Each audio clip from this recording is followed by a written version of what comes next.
கர்த்தர் நல்லவர். கர்த்தருடைய நாமம் மகிமைப்படுவதாக. 10 நிமிடம் பாடி கர்த்தரை ஆராதிச்சுட்டு நம்ம கர்த்தருடைய வார்த்தைக்கு நேராக கடந்து போகலாம். Thank you father. என் கண்மலையானவரே, என்னை காக்கும் தெய்வம் நீரே. என் கண்மலையானவரே, என்னை காக்கும் தெய்வம் நீரே.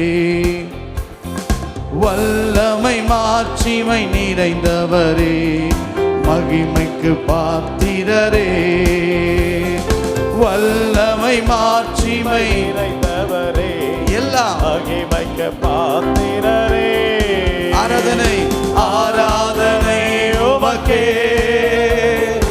ஆராதனை உமக்கே,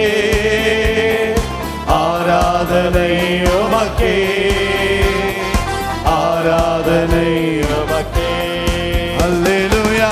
ஆராதனை உமக்கே இயேசையா, ஆராதனை உமக்கே. உன்னதரே, ஆராதனை உமக்கே. ஆராதனை உமக்கே. எங்கள் பலவீனம், எங்கள் பலவீன நேரங்களில் உந்தன் கிருபையை தந்தீரையா. எங்கள் பலவீன நேரங்களில் உந்தன் கிருபையை தந்தீரையா. இயேசு ராஜா என் பலனானி, எதற்கும் பயம் இல்லையே. இயேசு ராஜா என் பலனானே, எதற்கும் முழுபலத்தோடு உமக்கே ஆராதனை உமக்கே. எங்கள் ஆராதனை உமக்கே. இயேசையா, உமக்கே ஆராதனை உமக்கே, ஆராதனை உமக்கே. எங்கள் ஆராதனை உமக்கே. உன்னதரே, உமக்கே. இயேசுவே. ஆராதனை உமக்கே. எங்கள் பாத்திரம் நிரம்பி நிரம்பி வழிகின்றது, வழிந்து ஓடுகின்றது. என் பாத்திரம் நிரம்பி நிரம்பி வழிகின்றது, வழிந்து ஓடுகின்றது. அபிஷேக நதினானே அகிலமெங்கும் பரவிடுவேன். அபிஷேக நதினானே நம்பிக்கையோடு அகிலமெங்கும் பரவிடுவேன். ஆள மனவேன்கள், இசையா திரளான உயிரினங்கள், ஓ ஏராள மனவேன்கள், இன்று திரளான உயிரினங்கள், நதி பாயும் இடமெல்லாம்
கற்பாறையில் இருந்து ஒரு நீரூற்றை கொண்டு வந்த தேவன் கண்மலையை பிளந்து வனாந்திரத்திலே கர்த்தாவே உம் ஜனங்களின் தாகம் தீர்த்தீரே. கண்மலையை பிளந்து வனாந்திரத்திலே கர்த்தாவே உம் ஜனங்களின் தாகம் முழு பலத்தோடு பள்ளத்தாக்கிலோ மலைகளிலோ பள்ளத்தாக்கிலோ மலைகளிலோ தண்ணீர் பாயும் தேசத்தை நீர் வாக்களித்தீரே. தண்ணீர் பாயும் தேசத்தை நீர் வாக்களித்தீரே. ஊற்று தண்ணீரே எங்கள் ஆவியே, ஜீவநதியே என்னில் பொங்கி பொங்கி வா. ஆமை ஊற்று தண்ணீரே எங்கள் தேவ ஆவியே ஜீவநதியே என்னில் பொங்கி பொங்கி வா. அசைவாடும் ஆவியே தூய்மையின் ஆவியே அசைவாடும் ஆவியே தூய்மையின் ஆவியே இடமசைய உள்ளம் நிரம்ப இறங்கி வாருவே. அல்லேலூயா உள்ளம் நிரம்ப ஐயா இடமசைய உள்ளம் நிரம்ப இறங்கி வாருமே. பொழிந்திடும் வல்லமை உன்னதத்தின் வல்லமை ஆவியின் வல்லமை அக்கினியின் வல்லமை பொழிந்திடும் வல்லமை உன்னதத்தின் வல்லமை. ஆமென். ஆவியானவர் நிரப்பி விடுங்கப்பா.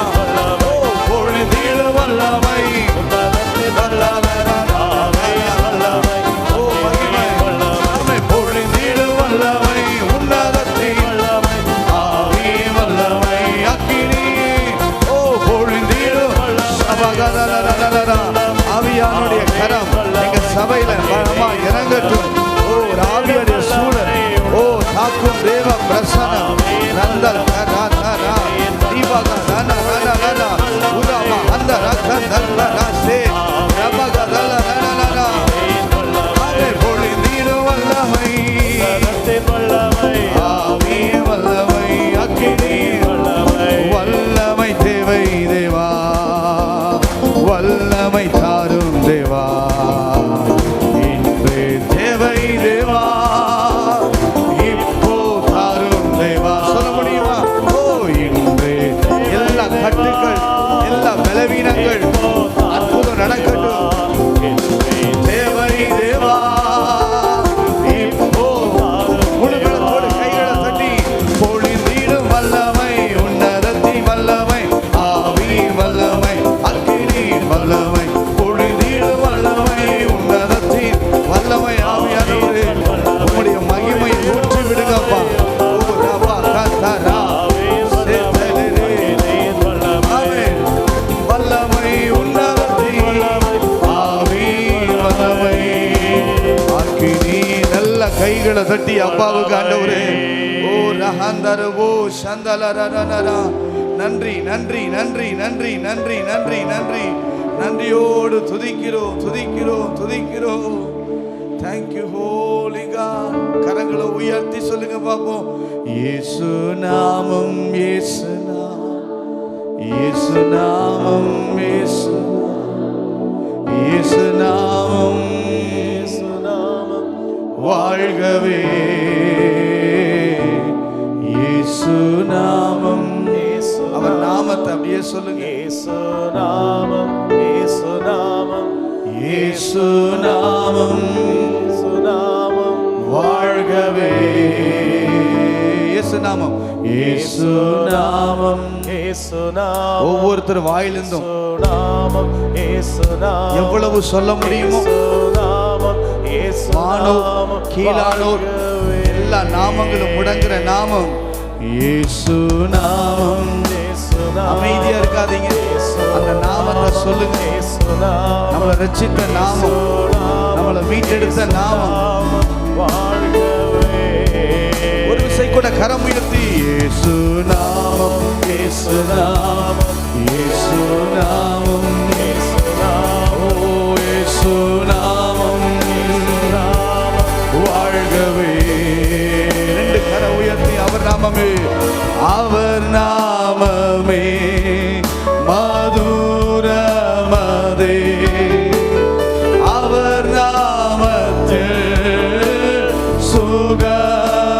உண்டு.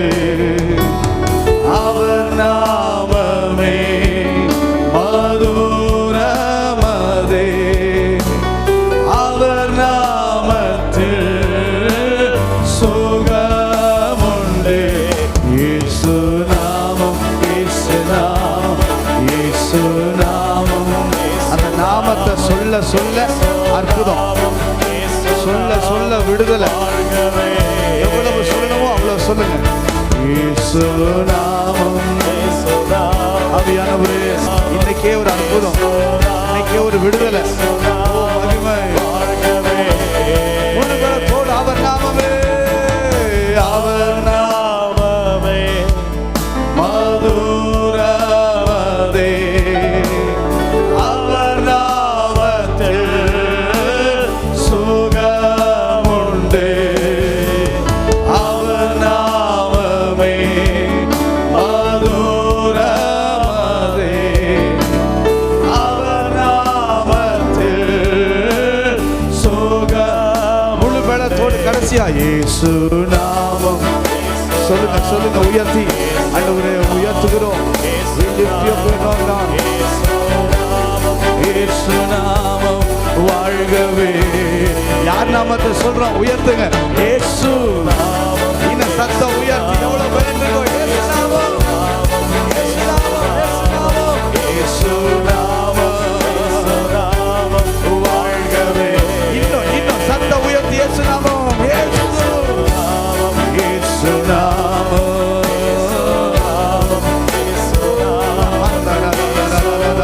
ஒரு அற்புதம் நடக்கிறதுக்காக நன்றி. அவர் நாமம் கடைசியா, அவர் நாமமே மதுரமதே. அவர் நாமத்தில் சுகம். சொல்லுங்க, இப்பயே சுகம். அவர் நாமமே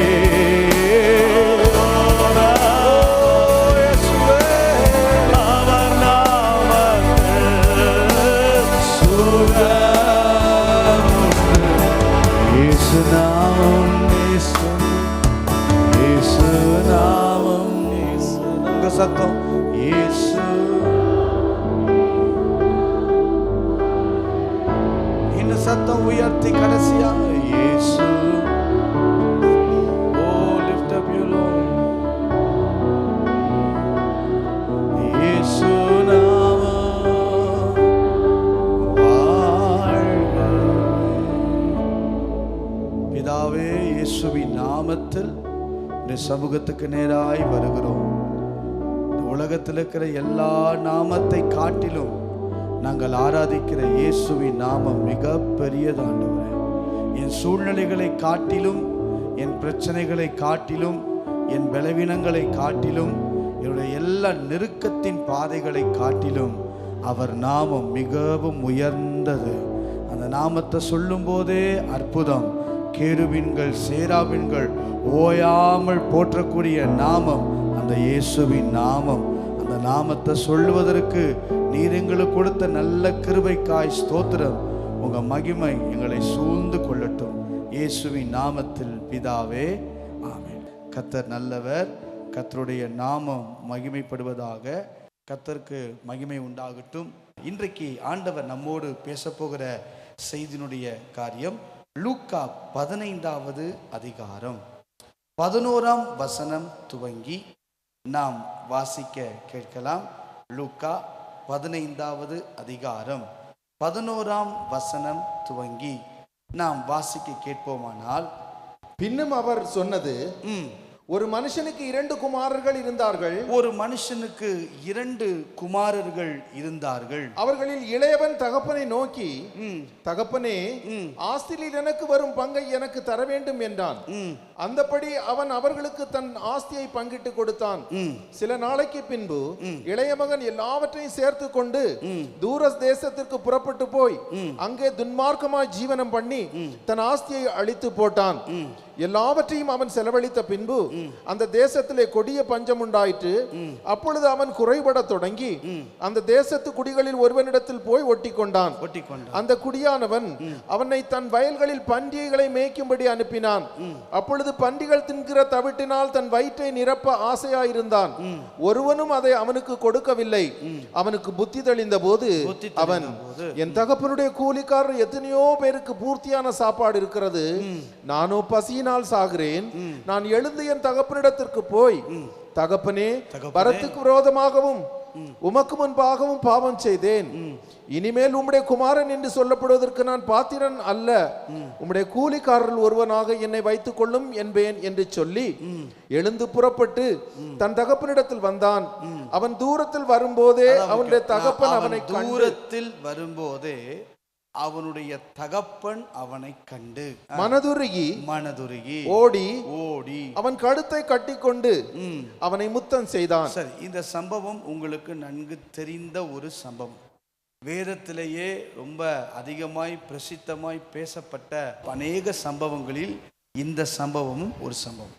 இளைய குமாரன். இந்த லூக்கா 15ஆம் அதிகாரத்தில் 3 உவமைகளை ஆண்டவர் இயேசு தம் சீஷர்களுக்கு ஜனங்களுக்கு சொல்லுவார். 3 உவமைகள். ஒன்று, காணாமல் போன ஆடு. ஒரு ஆடு காணாமல் போன பிற்பாடு அந்த 99 ஆட்டை மந்தையில் விட்டுட்டு ஒரு ஆடை தேடி கண்டுபிடித்த ஒரு மெய்ப்பனை குறித்து சொல்லப்படுகிற ஒன்று. அந்த ஆடு கண்டுபிடிக்கப்பட்டவுடன் எல்லாரும் சந்தோஷப்பட துவங்கினார்கள். 2வது, காணாமல் போன காசு. இந்த காசை அவள் விளக்கை கொளுத்தி வைத்து வீடு முழுவதும் தேடி அதை கண்டுபிடித்த போது சந்தோஷப்பட தொடங்கினாள் அப்படின்னு வாசிக்கிறோம். 3வது, தூரமாய் போன இளைய குமாரன். இந்த 3 சம்பவங்களையும் ஆண்டவர் உவமானங்களாக உவமைகளாக ஆண்டவர் எடுத்து சொல்றதை நம்ம பார்க்கலாம். இன்னைக்கு இந்த செய்தியுடைய தலைப்பு என்ன அப்படின்னா, தூரமாய் போனாலும் துரத்தும் தகப்பனின் அன்பு. கொஞ்சம் பெருசா இருந்தாலும் அது நம்ம ஆசீர்வாதமா இருக்கும், எழுதி கொள்ளுங்க. தூரமாய் போனாலும் துரத்தும் தகப்பனின் அன்பு. மீண்டும் சொல்லுகிறேன், தூரமாய் போனாலும் துரத்தும் தகப்பனின் அன்பு. உண்மையாகவே நம்முடைய தேவன் மிகவும் நல்லவர். நம்ம ஆண்டவர்கிட்ட எத்தனையோ காரியங்கள் சொன்னோம். நான் அதை செய்வேன், நான் இதை செய்வேன், நான் இப்படி படிப்பேன், நான் இப்படி ஜெபிப்பேன், நான் இப்படி உபவாசிப்பேன். அநேக வார்த்தைகளை நம்ம ஆண்டவர்கிட்ட சொன்னோம். நின்று நிதானித்து நம்ம பார்ப்போம்னா, நம்ம சொன்னதில் கொஞ்சமாவது நம்ம அவருக்கு சொன்னதை நிறைவேற்றியிருக்கிறோமா, சொன்னதை செய்திருக்கிறோமா அப்படின்னு கேட்டால் நமக்கு தான் தெரியும். ஆனால் அநேக காரியங்கள் நம்ம தூரமாக போயிட்டோம். எவ்வளவு தூரமாக போனாலும் நம்முடைய தகப்பனின் அன்பு ரொம்ப மேலானது. அந்த அன்பு இருக்கிறதுனால தான் எத்தனை முறை நம்ம தவறு செய்தாலும் அத்தனை முறையும் கர்த்தர் நம்மை மன்னித்து கொண்டு வந்தார். யோசித்து பாருங்க. ஒரு தடவை தவறு செய்தால் பரவாயில்ல, 2 தடவை தவறு செய்தால் பரவாயில்ல. வாழ்க்கை முழுவதும் நாம் செய்த தவறுகளை மட்டும் லிஸ்ட்டு போட்டால் நம்ம நன்மை செய்ததை விட தவறுடைய லிஸ்ட்டு தான் ரொம்ப அதிகமாக இருக்கும். ஒவ்வொரு முறை தவறும் போதும், ஒவ்வொரு முறை அவரை விட்டு நாம் தூரமாகும் போதும் அவர் நம்மளை ஒரு நாள் கூட தள்ளி விடலை, நம்மளை சேர்த்து கொண்டார். அவ்வளவு நல்ல தகப்பனை நம்ம ஆராதிக்கிறோம். ஒருவேளை ஏதாகிலும் ஒரு தூரம் நாம் சென்றிருப்போமானால், ஏதாகிலும் ஒரு விதத்தில் அவருக்கு பிடிக்காத ஒரு காரியத்தை நாம் செய்திருப்போமானால், இன்றைக்கு கர்த்தர் ஒரு வாய்ப்பை நமக்கு தருகிறார். ஏனென்றால் அவர் அன்பு நம்மளை துரத்திக்கிட்டே இருக்குது. என் பிள்ளை இவ்வளவு கஷ்டப்பட விரும்பலை, இதே பிரச்சனையோட, இதே போராட்டத்தோட, இதே கவலைகளோட, இதே கஷ்டத்தோட என் பிள்ளை போகிறத ஆண்டவர் விரும்பலை. அதனால் ஆண்டவர் நம்மளை துரத்துறார் தம்முடைய அன்பினால.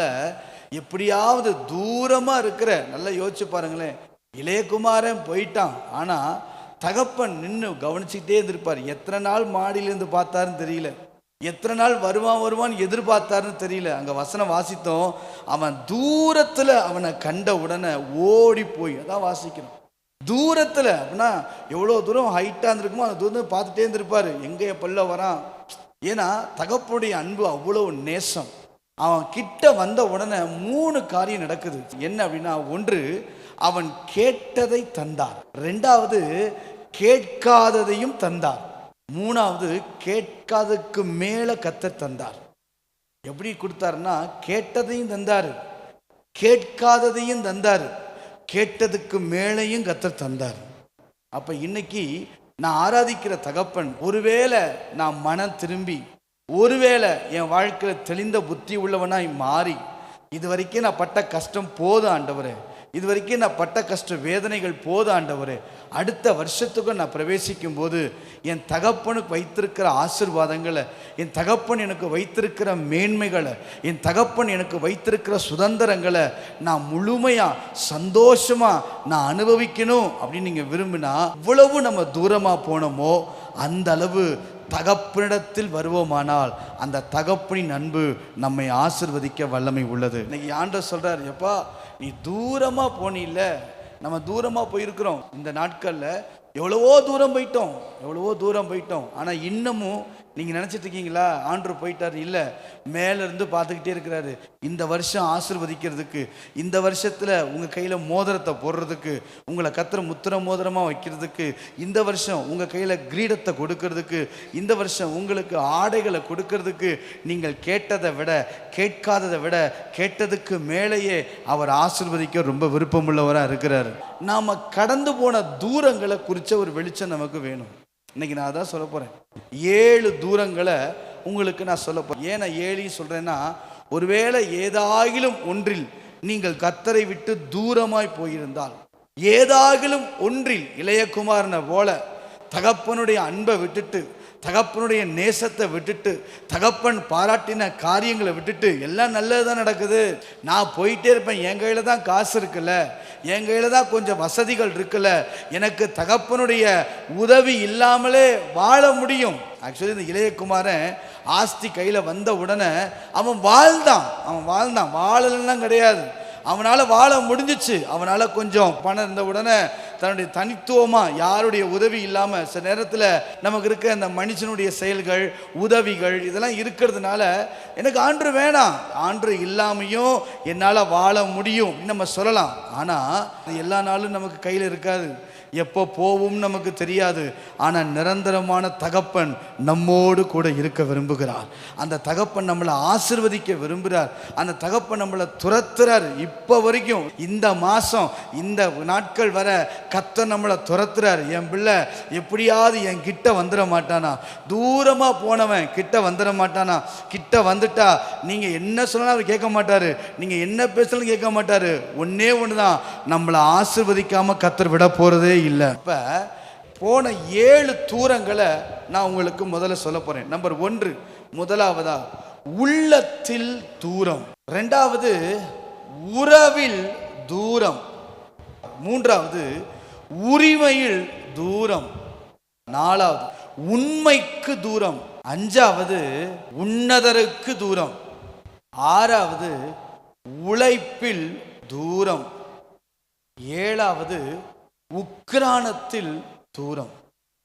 1 உள்ளத்தில் தூரம், 2 உறவில் தூரம், 3 உரிமையில் தூரம், 4 உண்மையில தூரம், 5வது உன்னதருக்கு தூரம், 6வது உழைப்பில் தூரம், 7வது உக்கிரானத்தில் தூரம். இந்த 7 தூரங்கள்ல நம்ம தகப்பனை விட்டு போயிருந்திருப்போம் அப்படின்னா, இன்னைக்கு ஆண்டவர் சொல்றாரு, என் கிட்டே வாப்பா. நல்லா கவனிங்க, கிட்ட வந்தாதான் ஆசீர்வாதம். மீண்டும் மீண்டும் சொல்றேன், அங்க சத்தமோ என்ன சத்தம்? யாக்கோபின் சத்தம். ஆனா இது இல்லையே, கிட்ட வா. இங்க கிட்ட இழுத்து மோந்து பார்த்து தான் ஆசீர்வதிக்கிறார். கிட்ட வந்தா இயேசு சீஷர் பிள்ளைகளை கொண்டு வராங்க இயேசு கிட்ட ஆசீர்வதிக்கும்படி. எங்க கொண்டு வராங்க? அவர் கையை நீட்டி கிட்ட வா. கிட்ட வந்தால் பெரிய ஒரு ஆசீர்வாதம் உண்டு. தூரமா இருக்கிறவங்களுக்கும் கிட்ட இருக்கிறவங்களுக்கும் நிறைய வித்தியாசம் இருக்கு. தூரமா இருக்கிறவங்க என்னதான் சத்தம் போட்டு பேசினாலும் காதுல விழாது. ஆனா கிட்ட இருக்கிறவங்க மெதுவா பேசினாலே காதுல விழும். அப்படின்னா நீங்க ஆண்டவர் கிட்ட வந்துட்டு நீங்க பேசி பாருங்க, ஜெபிச்சு பாருங்க, உங்க ஜெபம் உடனே கேட்கப்படும், ஆசீர்வாதங்கள் உடனே கடந்து வரும்.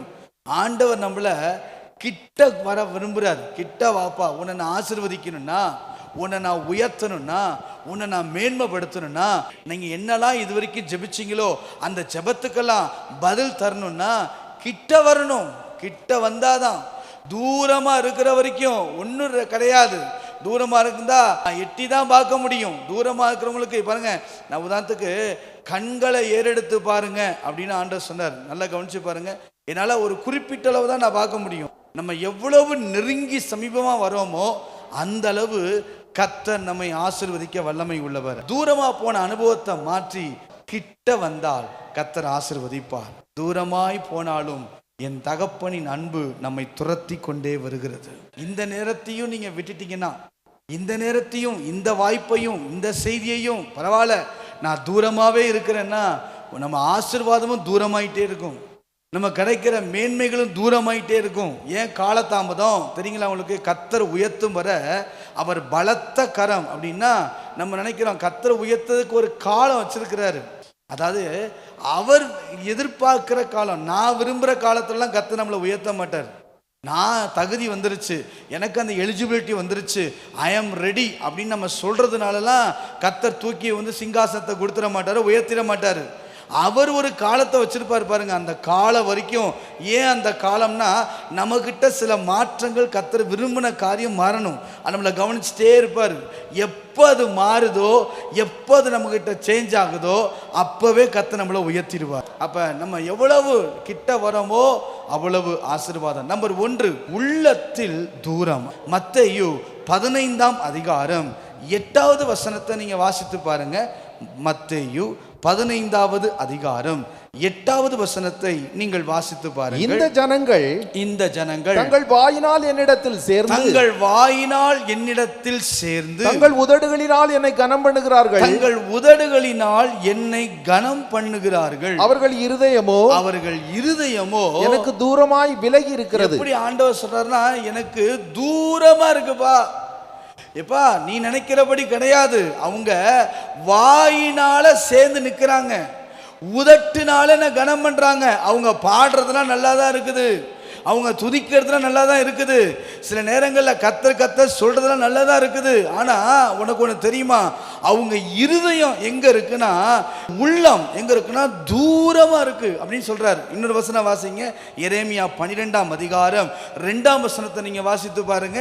எரேமியா 12ஆம் அதிகாரம் 2வது வசனத்தை நீங்க வாசித்து பார்ப்பீர்களே ஆனால் வாசிக்கலாம். எரேமியா 12:2.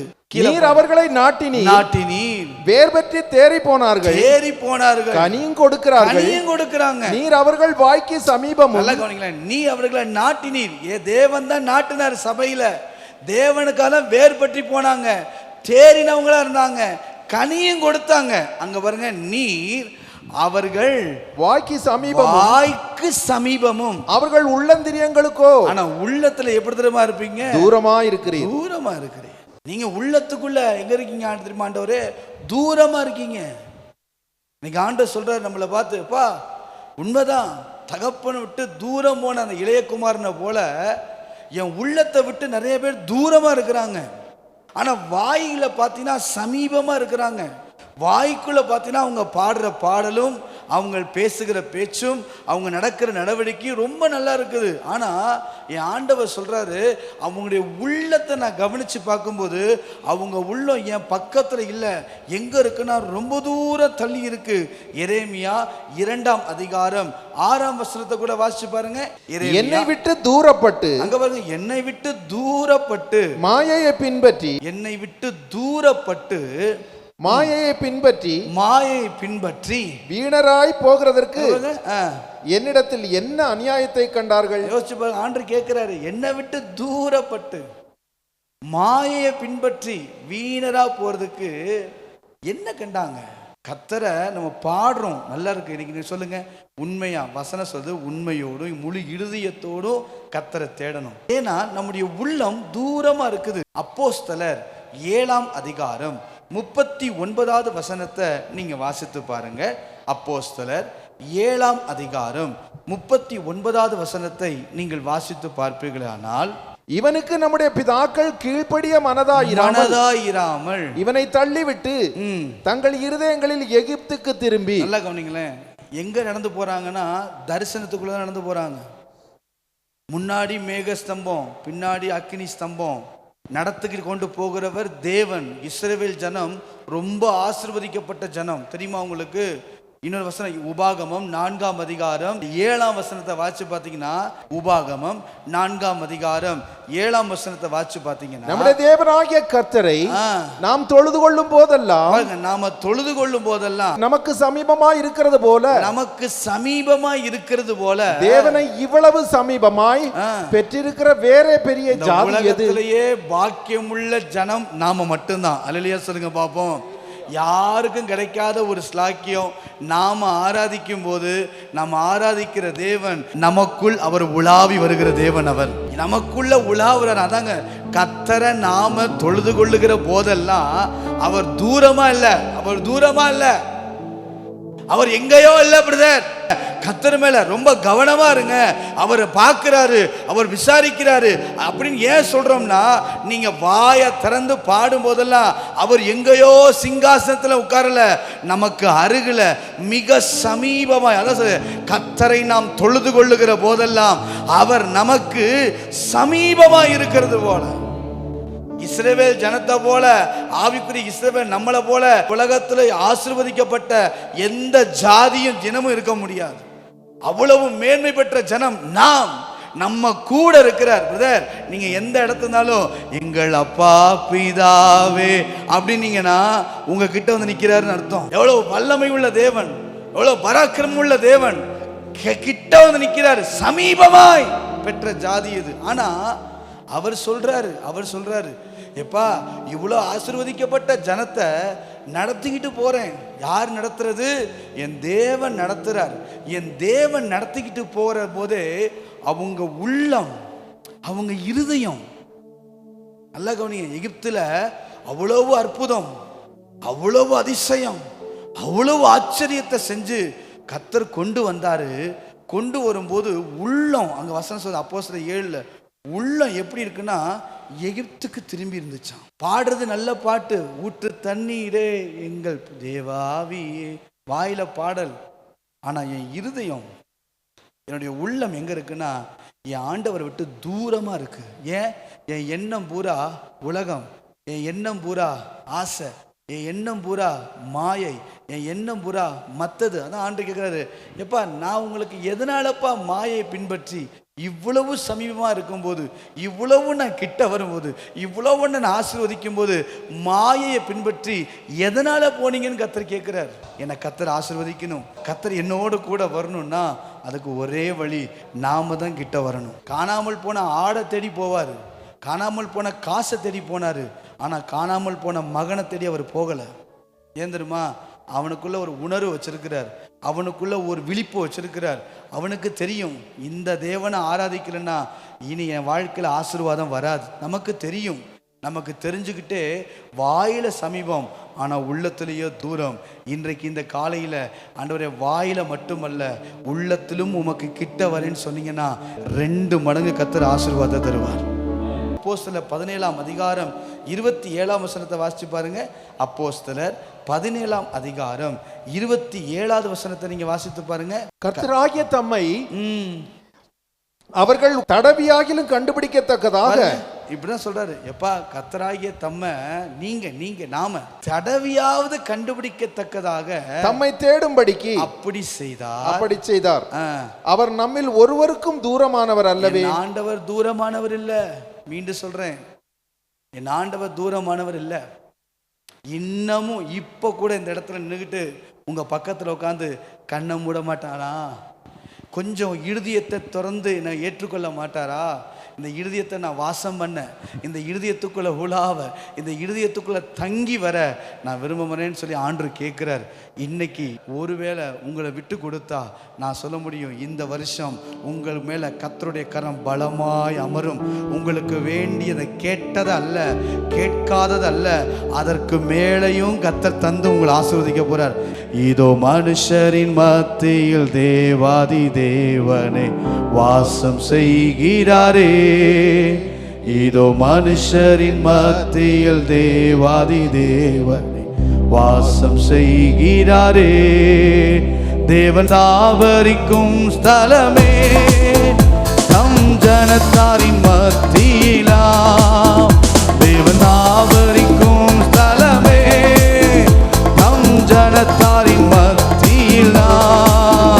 தேவன் தாவர்கள் தேவனாயிருந்து கண்ணீர் யாவையும் துடைக்கிறாரே. தேவன் தாவர்கள் தேவனாயிருந்து கண்ணீர் யாவையும் துடைக்கிறாரே. இதோ மனுஷரின் மத்தியில் தேவாதி தேவனே வாசம் செய்கிறாரே. இதோ மனுஷரின் மத்தியில்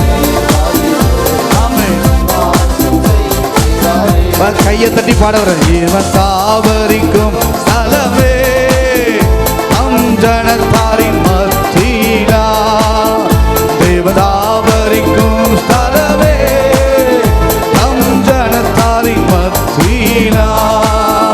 தேவன் தாவர்கள் தேவனாயிருந்தே கண்ணீர் யாவையும் துடைக்கிறாரே. தேவன் தாவர்கள் தேவனாயிருந்தே கண்ணீர் யாவையும் துடைக்கிறாரே. இதோ மனுஷரின் மத்தியில் வாசம் செய்கிறாரே. இதோ மனுஷரின் மத்தியில் தேவா வாசம் செய்கிறாரே. அவர் நமக்குள்ள வாசம் பண்ண விரும்புகிறார். நமக்குள்ள தூரமா போகாதீங்க. வாய்க்கு சமீபம், ஆனா உள்ளத்திலேயோ தூரம். உள்ளத்திலே ஆண்டவர் எங்கேயோ போட்டாச்சு. ஆனா நம்ம என்ன விரும்புறோம்? என் ஆசீர்வதி, என் ஆசீர்வதி, என் ஆசீர்வதி. கதை சொல்லுவார், நான் கிட்ட வராம நான் எப்படிப்பா ஆசீர்வதிக்க முடியும்? என் கையை நீட்டி தொடணும்ல, என் கையை நீட்டி தொடர அளவுக்காவது நான் கிட்ட வரணும்ல. ஆசீர்வதி ஆசீர்வதி ஆசீர்வதியும் என்னத்தை ஆசீர்வதிக்கிறது? என் கையை தொடறதுக்கு முன்னாடி நீ ஓடி எங்கேயோ பல கிலோமீட்டர் உட்கார்ந்து இருக்கிற, உன்னை எப்படி நான் தொடறது? உன்னை நான் எப்படி நான் ஆசீர்வதிக்க முடியும்?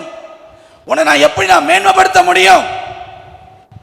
எங்கேயோ அறுந்துகிட்டு, எங்கேயோ வாழ்ந்துகிட்டு, ஏதோ உலகத்தை பின்பற்றிக்கிட்டு, ஏதோ உலகத்தோட ஒற்றி இருந்துகிட்டு, ஆனா விருப்பம் மட்டும் தெரியுமா? ஆசீர்வதிங்க ஆசீர்வதிங்க. கர்த்தர் சொல்லுவார், ஏய் முதல்ல கிட்ட வாப்பா. எபேசியர் 2ஆம் அதிகாரம் 13ஆம் வசனத்தை மட்டும் வாசிங்க பார்ப்போம். 2வது பாயிண்ட்டுக்கு போறேன். எபேசியர் 2ஆம் அதிகாரம் 13ஆம் வசனத்தை நீங்க வாசிச்சு பாருங்க. முன்னே தூரமாயிருந்த நீங்கள் இப்பொழுது கிறிஸ்து இயேசுவுக்குள் கிறிஸ்துவின் இரத்தத்தினாலே சமீபமானீர்கள். சமீபமா சொல்றாரு. முன்ன தூரம்பா. ரட்சிக்கப்படாததுக்கு முன்ன, என்னை பத்தி அறியாததுக்கு முன்ன, என்னை பத்தி யோசிக்காததுக்கு முன்னாடி நீ தூரமா இருந்த. ஆனா இப்ப நான் உன்னை விரும்புறது என் உள்ளத்துக்கு சமீபமா வா அப்படின்னு கர்த்தர் கேட்கிறார். உன்னை ஆசீர்வதிக்கணும், பெரிய மேன்மையை தரணும் அப்படின்னா, பெரிய ஆசீர்வாதத்தை கர்த்தர் தரணும்னா கிட்ட வாங்க. உள்ளத்துக்குள் தூரம் அல்ல, உள்ளத்துக்குள் சமீபமாய் வந்தால் கர்த்தர் நம்மை ஆசீர்வதிக்க வல்லமை உள்ளவர். கரங்களை உயர்த்தி அல்லேலூயா சொல்லுங்க பாப்போம். உறவில் தூரம், உறவுல ரொம்ப தூரம், ரொம்ப தூரம்.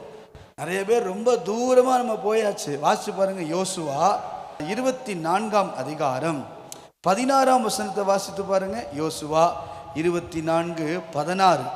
அப்பொழுது ஜனங்கள் பிரதியுத்தரமாக, வேறே தேவர்களை சேவிக்கும்படி கர்த்தரை விட்டு விலகுகிற காரியம் எங்களுக்கு தூரமாயிருப்பதாக. கர்த்தரை விட்டு விலகுகிற காரியம் எனக்கு தூரமா இருப்பதாக.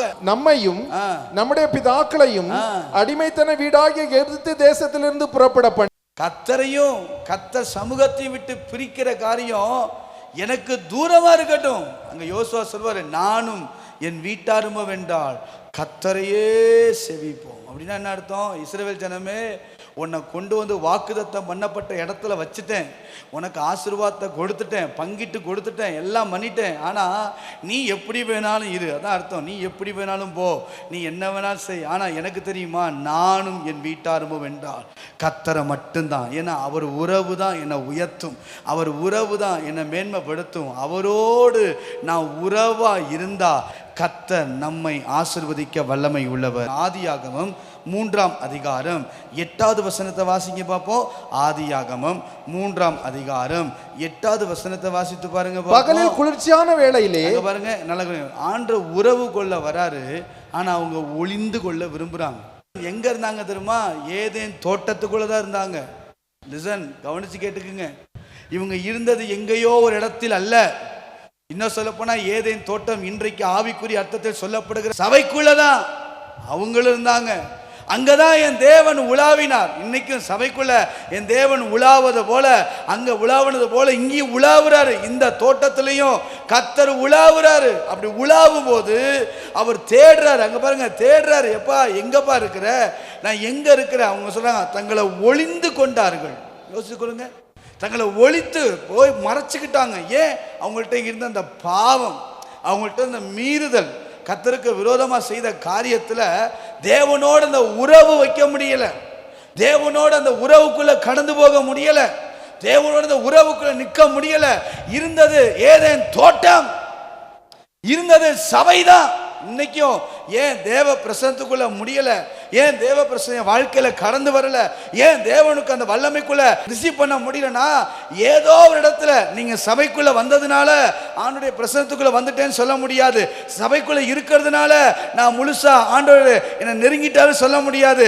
உள்ள இருந்தாலும் இவங்களும் உள்ளதா இருந்தாங்க, ஆனா தங்களை ஒளித்து கொண்டார்கள், ஒளித்து கொண்டார்கள். இன்னைக்கு நான் அந்த காலையில சொல்ல முடியும், உறவுக்குள்ள தூரமா போகாதபடி கிட்ட இன்னைக்கு வருவோமானால் கர்த்தர் ஒரு பெரிய ஆசீர்வாதத்தை கர்த்தர் நமக்கு வச்சிருக்கிறார். சில பேர் சொல்றேன், நான் பேரை மட்டும் சொல்றேன். சவுல் எடுத்துக்கொள்ளுங்க, தூரமா போயிட்டான். யோசிச்சு பாருங்க. யோனா எடுத்துக்கொள்ளுங்க, கர்த்தருடைய சமூகத்துக்கு விலகி, அவர் உறவை விட்டு பிரசன்னத்தை விட்டு விலகி. யோசித்து பாருங்க. சிம்சோன் எடுத்துக்கொள்ளுங்க, வழி விலகி. இவங்கெல்லாம் யாரு? தேவனால் பயன்படுத்தப்பட்டவர்கள் தான். தேவ உறவை ஒரு மனிதன் விட்டு விலகும் போது அந்த மனிதனுக்கு ஆண்டவர், அவர் நல்ல கவனிங்க, அவர் தூரமா போல. ஆண்டவர் எப்பவுமே சொன்னவர் தான். நான் உன்னோடு இருப்பேன்னா நம்மளோடு தான் இருப்பாரு. நாம தான் அவரை விட்டுட்டு போவோம், நாம தான் அவரை விட்டுட்டு தூரமா போய் நிற்கிறோம். தகப்பன் ஒரு நாள் நம்மளை விட்டுட்டு போக மாட்டார். தகப்பனுடைய அன்பு ஒரு நாள் ஏமாற்றாது. தகப்பனுடைய அன்புல மாயை இல்லை. தகப்பனுடைய அன்பு நம்ம ஒரு நாளும் வஞ்சிக்காது, ஒரு நாள் ஏமாற்றாது. He is a glory. அவர் சொன்னதபடி நிறைவேற்றுகிறவர். ஆனா நாம தான் என்ன செய்யறோம்னா, தேவையானது மட்டும் வந்து எடுத்துக்கிறது, தேவையில்லாத நேரத்தில் அவரை விட்டுட்டு நேரம் நம்ம கடந்து ஓடிடுறது. ஆண்டவர் நம்மளோடு இருந்தா பாவத்தை குறிச்சுல பேசிடுவாரு. ஆண்டவர் என்னோடு கூட இருந்தால் நீதியை குறித்து பேசிடுவார். ஆண்டவர் என்னோடு இருந்தால் நான் தப்பு செய்ய முடியாது. நமக்குள்ளே இருக்கிறதில்ல. அதனால் அவர் விட்டுட்டு நம்ம தனியாக போயிடுறது. இந்த உறவுக்குள்ள என்னைக்கு ஒரு மனிதன் வரானோ அந்த மனுஷனுடைய வாழ்க்கையில் நான் சொல்ல முடியும், கர்த்தர் ஒரு பெரிய ஆசீர்வாதத்தை வச்சிருக்கிறார். 7 தூரம், 2 தான் சொன்னேன். கர்த்தர் தூரமானாலும் உங்களை துரத்தும் தேவனின் அன்பு உங்களை துரத்திக்கிட்டே இருக்கிறார். உங்களை எப்படியாவது ஆசீர்வதிக்கணும்னு என் அப்பாவுக்கு ரொம்ப ஆசை. உங்களை எப்படியாவது நீங்கள் கேட்ட ஜெபத்தையெல்லாம் உங்களுக்கு கொடுக்கணும்னு என் ஆண்டவருக்கு விருப்பம். நீங்கள் விண்ணப்பம் பண்ணின அத்தனை விண்ணப்பமும் முடிச்சு ஒரு புதிய விண்ணப்பத்தோடு வாசிக்கிறோம்ல, தாவீதின் விண்ணப்பம் முடிந்தது. அது பெரிய ஒரு ஆசீர்வாதமான வார்த்தை. அப்படின்னா நான் ஏறெடுக்கப்பட்ட எல்லா விண்ணப்பமும் முடிந்தது. என்னை புதுசாக கர்த்தர் ஆசீர்வதிக்க போறாரு, புதுசாக கர்த்தர் துவங்க பண்ண போறார், புதுசாக நான் ஆரம்பிக்க போறேன். முடிந்தது. என் வாழ்க்கையில் போர் முடிந்தது, என் வாழ்க்கையில் துக்கம் முடிந்தது, நிறைய காரியங்கள் முடிந்தது. அவர் சிலுவையில் முடித்தது போல என் வாழ்க்கையில் சில விஷயங்களை கர்த்தர் முடிச்சிட்டாரு. அதை முடிச்சுட்டு நம்ம ஆசீர்வாதமாக போகணும் விரும்புகிறாரு. அதனால தான் சொல்கிறாரு, தூரமாக இருக்காதப்பா, நான் தூரமாக போனாலும் இன்னும் தேவனுடைய அன்பு துரத்திக்கிண்டே இருக்குது. 7 தூரம் சொன்னேன். முதல் தூரம் உள்ளத்தில் தூரம், 2வது உறவில் தூரம், 3வது உரிமையில் தூரம், அடுத்து உன்னதருக்கு தூரம், அடுத்து உண்மைக்கு தூரம், அடுத்து உக்ரானத்தில் தூரம். இந்த 7 தூரங்களும் இல்லாதபடி இன்னைக்கு ஒருவேளை ஆண்டவர் பார்த்துக்கிட்டே இருக்கிறார். எப்படி அந்த இளையகுமாரனை தூரமாக போனவனை பார்க்க மாட்டேனான்னு பார்த்துக்கிட்டே இருந்தபோது தூரத்தில் அவனை கண்டாரோ, இன்னைக்கு கர்த்தர் உங்களை காண கிருபை செய்வாராக. உங்களை கண்டுட்டா, அவர்கிட்ட நீங்கள் வந்துட்டா, நீங்கள் மன்னிப்பு கேட்குறது அதெல்லாம் ஆண்டவருக்கு பெருசாக இருக்காது. உங்களை ஆசீர்வதிக்கிறதே என் தேவனுக்கு பெருசாக இருக்கும். உங்களை மேன்மைப்படுத்துறதே என் தேவனுடைய திட்டமாக இருக்கும். உங்களுக்கு சொன்னதை நிறைவேற்றுவதே என் அப்பா கவனமாக இருப்பார். நான் மீண்டும் சொல்கிறேன், உள்ளத்தில் பாடும்போது ஆராதிக்கும் போது செல்போனை பார்க்காதீங்க, கண்டதை பார்க்காதீங்க. சபைக்குள்ள வந்துட்டா அவர் தான் அந்த ஆராதனைக்குள்ள. ஏன்னா நான் ஆராதிக்கும் போது இவ்வளவு சமீபமாய் பெற்ற வேற ஜாதி ஏது? நான் பாக்கியவான், நான் ஆசீர்வதிக்கப்பட்டவன், சேனைகளின் கர்த்தர் என்னோடு வருகிறார். அப்படி ஆராதிக்க பழகிட்டோம்னா எப்படி இருக்கும் நினைக்க? கண்களை மூடி தேங்க்யூலோ, இதோ மனிதர்கள் மத்தியில் வாசம் செய்பவரே, எங்கள் நடுவிலே வசித்திட விரும்பிடும் தெய்வமே, இதோ மனிதர்கள் மத்தியில் வாசம் செய்பவரே, எங்கள் நடுவிலே வசித்திட விரும்பிடும் தெய்வமே. கரம் உயர்த்தி, உமக்கு சிங்காசனம் அமைத்திட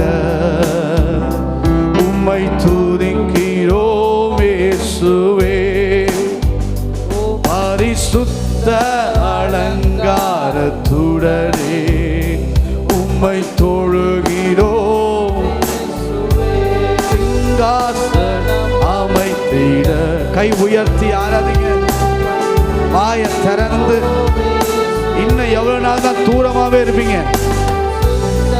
அலங்காரத்துடனே உம்மை தொழுகிறோம் இயேசுவே, எங்கள் மத்தியில் உலாவிடும் எங்களோடு என்றும் வாசம் செய்யும். எங்கள் மத்தியில் உலாவிடும் எங்களோடு என்றும் வாசம். கரம் உயர்த்துங்கள் மத்தியில், எங்கள் மத்தியில்.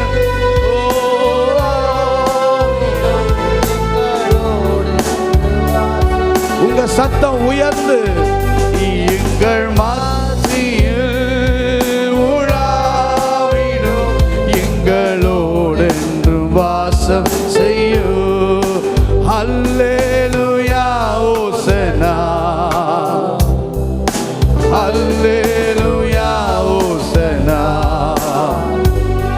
ஓ அல்லேலூயா ஓசனா. உயர்த்தி அல்லேலூயா ஓசனா, அல்லேலூயா.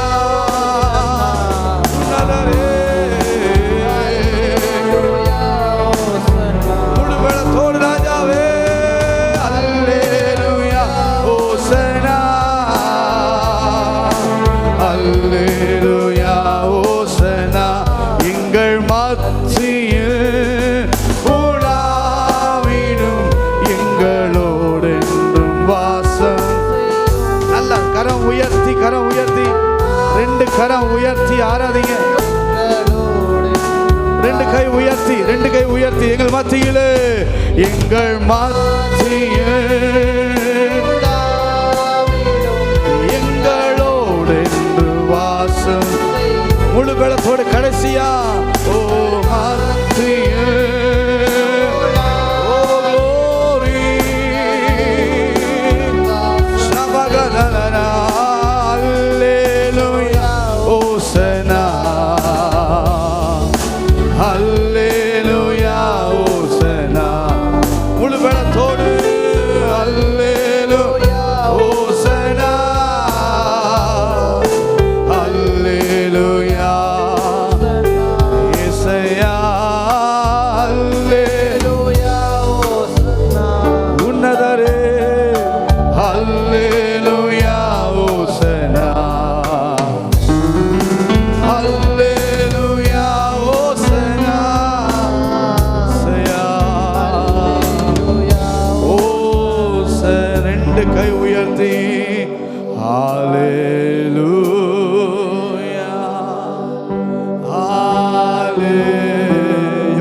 சத்தத்தோட கூப்பிடுறீங்களோ அவ்வளவு சமீபமா.